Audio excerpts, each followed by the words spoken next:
Hello, Math Methods. How are you guys today? It has been a crazy week down south. We are dealing with flu again. We had like 40 kids sent home yesterday from the primary. I've got some behavior kids doing their thing. It's been pretty crazy down here. The weather's been nice, so as you notice, I am in non-professional attire. It was nice enough today that Penelope and I went out and we got 3 miles in, first 3 miles of 2020, so whoop whoop. So I'm really digging the ABs. You guys are doing a really good job. I think that it's important to note that my comments are all constructive. I'm not upset when I tell you that you're doing something wrong. Hopefully you guys can take that as constructive criticism. There were some issues in some of them that I address, and those will strictly stay between you and I. So hopefully, if you do have comments that may come across as a little negative, you know that they come from a good place. And I really want you guys to be the best teachers possible, to be compassionate, to be tolerant, and to really have long careers that aren't, mired in burnout or upset parents or offended kids or offended adults, which are even worse. So hopefully anytime I point out something that may come across as offensive to others, know that I'm doing it in your best interest. Okay, so let's talk about some things. This unit is on problem-solving investigations with measurement. So I am hoping that we're going to get a lot of measurement mini lessons this week. I think that it's really important, and measurement is probably one of the most fun things to teach because it is so hands-on and you guys can do it in so many different ways, in so many different age groups, and at so many different levels that it's really going to fall in line with what a lot of you like to do. There were a few of you that found articles related to problem-solving investigations for your ABs rather than problem-solving in mathematics.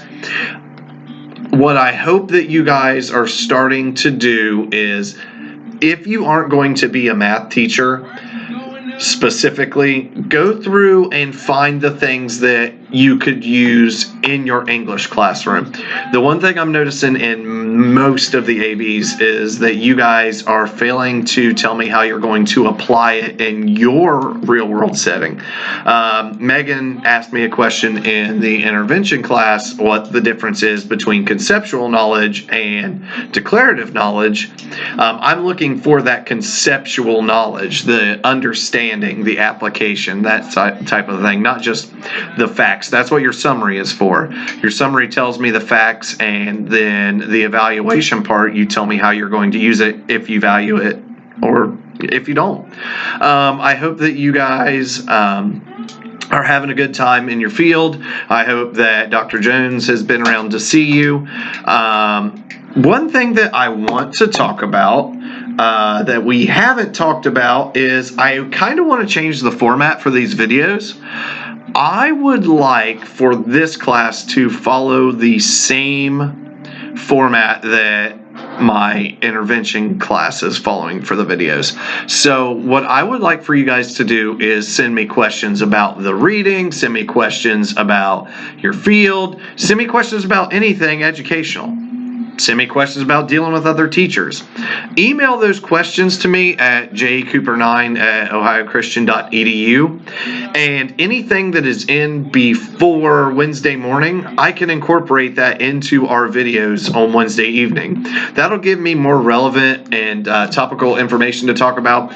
Because sometimes when we're not meeting in person and I'm going through this, and things that I think that are difficult for people to understand may not be difficult for you guys to understand. You may all get it, and then here I am going over something and it's not beneficial to you. So I think that if we start focusing on your questions for the remainder of the semester, I think that that'll be more beneficial. We can discuss whether or not you want me to do anonymous questions or if you want me to put your name with it.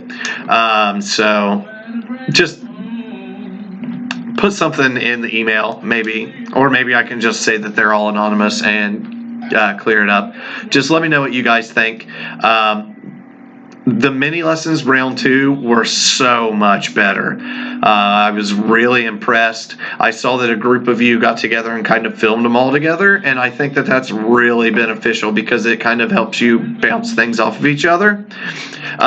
So make sure that you guys are trying to collaborate as much as possible. Try to build a professional learning community. And what a PLC is basically a group of teachers that get together and talk about best practices in a non-threatening environment.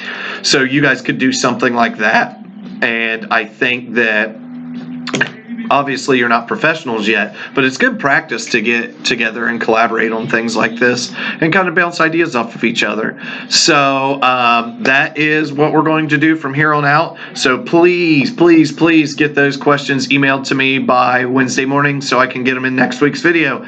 As always, God bless, have a great week, and keep on keeping on.